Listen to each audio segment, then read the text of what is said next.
I usually do not watch TED Talks. Only time I truly watch them is when they're assigned to me for a class assignment and I have to watch them and write and a reflection on them. It's not really my thing, mostly because I feel that it's really hard to stay entertained in the 20-minute conversation that you're trying to listen to with someone on the other side of the world through a screen. There's a lot of disconnection. It's very difficult to truly feel interested and intrigued in what these people have to say.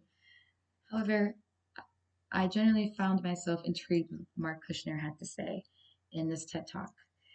Marc Kushner, for those who may not know, is a head writer at Architizer, which is this big online architecture publication. He's also an independent journalist and critic in the field. With his expertise on architectural journalism and history, it was very interesting to hear his thoughts on social media's role in influencing architectural movements of today. What kept his presentation interesting was ultimately the manner in which he presented. Marc Kushner ultimately delivers a successful TED Talk through his use of chronological organizational patterns, connective techniques such as bridging, and matching imagery. Now, it sounds like a lot of technical terms, but in reality, Kushner's handling of these techniques comes across as natural and conversational.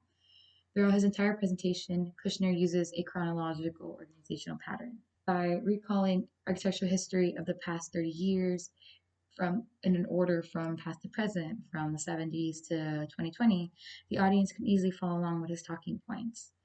This organizational scheme allows the audience to clearly understand and process information that may not be common knowledge to them. They may not have took an architectural history course the same way that we have here at FIU or wherever. So by going step by step, by taking them through time to take them through this story, the audience is able to understand and process and the information that Kushner is essentially trying to deliver to them.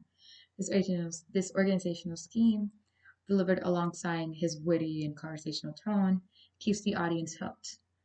Like a story, you want to wait to the ending, so the audience continuously pays attention to what Kushner has to say. However, his presentation isn't just him going on and on about architectural history with no purpose or, big shabam at the end.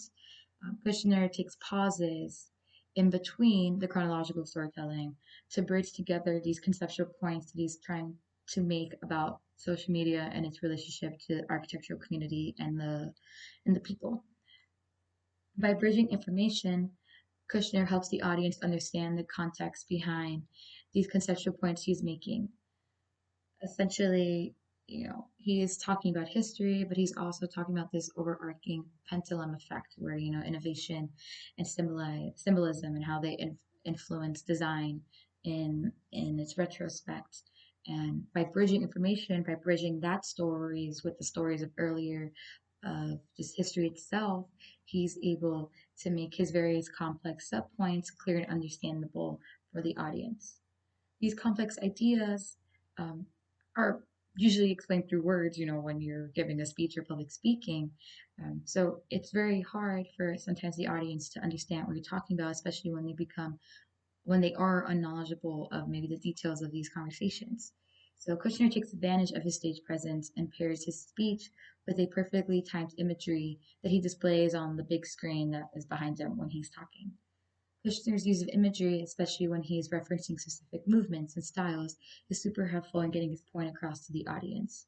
Again, like I stated earlier, there's always a chance that the audience might not be knowledgeable in the topic. So by showing visual examples of what are these styles and what are these architects and these movements in real time as he's speaking, Kushner can then aid the audience. And ultimately, in return, he gets the understanding and the attention of the audience as he runs through his speech and ultimately tries to give this bigger explanation about social media and how it does affect architecture.